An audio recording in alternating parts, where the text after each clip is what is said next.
Jangan lupa subscribe YouTube channel Metro TV News dan nyalakan notifikasi. Ya, Anda kembali di Metro Siang, pemirsa. Kemasan plastik yang aman merupakan kebutuhan konsumen, tapi tidak hanya itu, plastik yang ramah lingkungan juga menjadi kebutuhan dalam jangka panjang. Lalu pertanyaannya, bagaimana memilih plastik yang ramah lingkungan dan regulasinya di tanah air seperti apa? Kita akan cek faktanya bersama, pemirsa. Dan dalam perkembangan teknologi plastik ramah lingkungan, dikenal sejumlah istilah. Sebagai dasar, kita kenali bersama istilah-istilah dalam mengenali plastik yang ada selama ini, pemirsa. Istilah yang pertama adalah degradable. Jadi dalam istilah ini, plastik yang didesain dengan mengubah struktur dari kimia plastik itu sendiri sehingga produk lebih mudah rapuh dan terurai apabila sudah menjadi plastik bekas misalnya. Yang kedua ada biodegradable, adalah plastik yang dapat diuraikan oleh mikroorganisme. Artinya di sini plastik bekas diurai oleh bakteri, jamur dan juga alga secara alami. Lalu jenis plastik yang ketiga ada oxo-biodegradable, plastik yang terurai melalui dua tahap. Tahap yang pertama adalah bereaksi dengan oksigen dari udara dan terpecah jadi molekul-molekul kecil yang bisa menyerap air. Lalu masih di jenis yang ini, tapi di tahap berikutnya, molekul yang teroksidasi akan terurai oleh mikroorganisme menjadi CO2, H2O, dan juga biomasa. Ini setidaknya 3 jenis plastik berdasarkan jenisnya, pemirsa, dan kita lihat informasi grafis berikutnya, karena kalau Anda perhatikan dengan teliti pada kemasan plastik ada sejumlah kode yang memiliki arti tertentu. Setidaknya ada arti khusus pada kode segitiga di kemasan plastik dan kita cermati bersama. Biasanya dalam botol kemasan plastik ada kode angka 1 di dalam segitiga. Artinya plastik tersebut, kemasan plastik tersebut dibuat dari jenis plastik PET atau polietilen tereptalet. Sementara jika berangka 2 di dalam segitiga, maka artinya plastik tersebut dibuat dari plastik jenis HDPE. Begitu juga dengan ketiga, biasanya disertai dengan tulisan PVC atau V. Dan yang keempat adalah LDPE, yaitu low density polyethylene. Tapi pemirsa, arti kode segitiga atau jenis pada kemasan plastik ini tidak hanya 4 saja, pemirsa, tapi ada 7 bahkan lebih.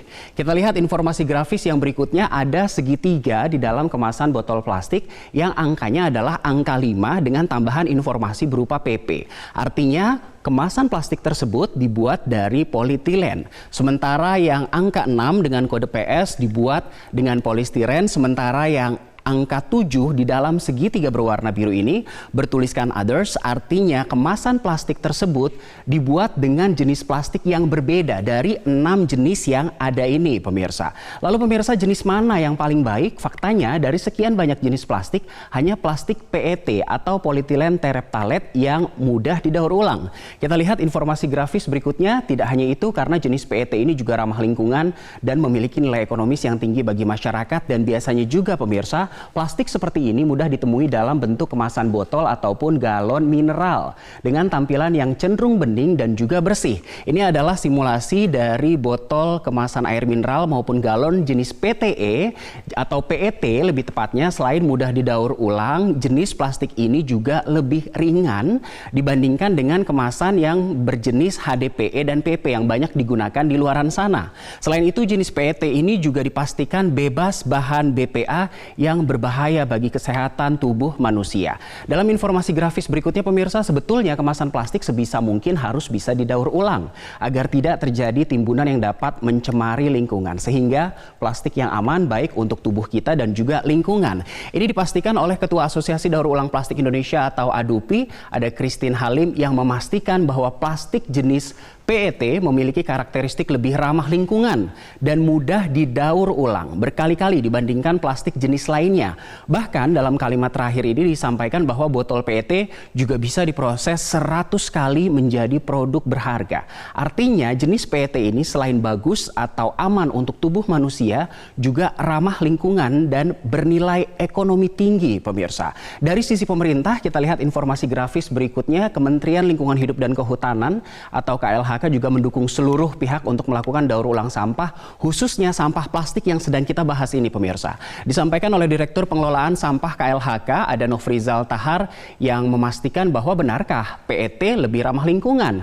Di sini KLHK menyampaikan PET kalau dikelola dengan baik memiliki nilai ekonomi yang cukup tinggi. Lagi-lagi, sampah khususnya plastik kalau dikelola dengan baik memiliki nilai ekonomi yang cukup tinggi, khususnya plastik jenis PET. Saking tingginya, bila kita melihat ke pembuangan akhir, jumlah sampah jenis plastik tersebut hampir sulit ditemukan pemirsa. Dan sebagai masyarakat, penting bagi kita untuk mengenali kemasan yang ramah lingkungan. Ada dua cara sederhana untuk mengenali jenis plastik yang ramah lingkungan tersebut. Kita lihat informasi grafis berikutnya, tips bagi masyarakat untuk mudah mengenali kemasan yang ramah lingkungan. Pertama, biasanya dalam botol kemasan plastik tertera logo atau tulisan dalam bahasa Indonesia aman untuk makanan, atau dengan istilah lain ada tulisan food safe, for food use, dan food grade, dan lain sebagainya. Lalu cara kedua untuk mengenali kemasan yang ramah lingkungan, ada 6 atau 7 logo tadi berupa angka yang di dalamnya ada tanda segitiga, logo atau tulisan atau kode plastik, dan biasanya dicetak timbul pada benda plastik pemirsa. Walaupun begitu, banyak juga kemasan plastik yang tidak mencantumkan logo atau keterangan apapun, sehingga kita sebagai konsumen harus lebih berhati-hati dalam penggunaannya. Saya punya tipsnya untuk Anda pemirsa. Kita lihat tipsnya. Jadi sekarang yang tidak kalah penting soal tips tadi, kita lihat bersama tips menjadi konsumen yang sadar ramah lingkungan. Yang pertama, buat daftar belanja sehingga Anda lebih bijaksana pada saat berbelanja. Yang kedua, pilih produk ramah lingkungan. Pastikan kalau bisa dalam produk kemasan yang Anda beli di plastiknya ada kode-kode keamanan seperti tadi, sehingga Anda bisa mengetahui apa bahan yang dipakai untuk produk kemasan yang Anda beli. Lalu ketiga, beli dalam kemasan besar, karena biasanya pada saat Anda membeli dalam kemasan besar, penggunaan plastik justru lebih minim daripada Anda membeli dalam kemasan kecil. Yang kelima, kita ketahui, atau yang keempat lebih tepatnya, kita ketahui kemana sisa produk berakhir. Ini terkait dengan kecintaan kita kepada lingkungan.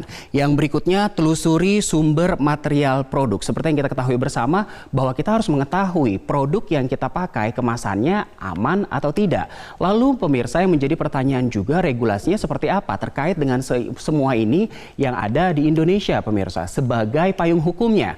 Jadi ada dua payung hukum atau regulasi penggunaan plastik ramah lingkungan. Yang pertama berupa PP, yang kedua berupa Peraturan Menteri Lingkungan Hidup dan Kehutanan. Untuk PP ini ada di tahun 2017 nomor 97 tentang kebijakan dan strategi nasional pengelolaan sampah rumah tangga dan sampah sejenis sampah rumah tangga. Lalu 2 tahun kemudian diterbitkan aturan untuk implementasinya dalam bentuk Peraturan Menteri Lingkungan Hidup dan Kehutanan nomor P75 tahun 2019 tentang peta jalan pengurangan sampah dan produsen. Jadi Kementerian Lingkungan Hidup dan Kehutanan atau KLHK juga menargetkan pengurangan sampah hingga 30% pada 2025, 5 tahun lagi, dengan mengeluarkan Permen LHK nomor P75 tahun 2019 ini pemirsa. Sebagai penutup, kita lihat informasi grafis berikutnya. Saya kutip pernyataan dari Dirjen Pengelolaan Sampah, Limbah dan B3 atau PSLB 3 Rosa Vivin Ratnawati, yang mengatakan bahwa dalam Permen LHK ditegaskan adanya kewajiban produsen dalam pengurangan sampah yang berasal dari produk, kemasan produk, dan wadah yang dihasilkan produsen, termasuk untuk mengatur pengurangan sampah kemasan plastik. Artinya penggunaan plastik tidak hanya kewajiban dari konsumen untuk mengelola sampahnya, tapi juga kewajiban dari produsen pemirsa. Kesimpulannya pemirsa, berdasarkan data KLHK dari 34 provinsi yang ada di Indonesia, saat ini sudah ada 21 provinsi dan 353 kabupaten kota yang telah menetapkan dokumen kebijakan dan strategi daerah atau Jakstrada dalam pengelolaan sampah sesuai amanat Peraturan Presiden nomor 97 tahun 2017 yang sudah kita bahas tadi. Targetnya adalah pengelolaan sampah 100% pada tahun 2025, 5 tahun lagi. Saya kembalikan ke Sumi. Baik, terima kasih Dade untuk pemaparannya dalam segmen Fact Check. Ya, Anda kembali di Metro Siang pemirsa. Kemasan plastik yang aman merupakan kebutuhan konsumen. Tapi tidak hanya itu, plastik yang ramah lingkungan juga menjadi kebutuhan dalam jangka panjang.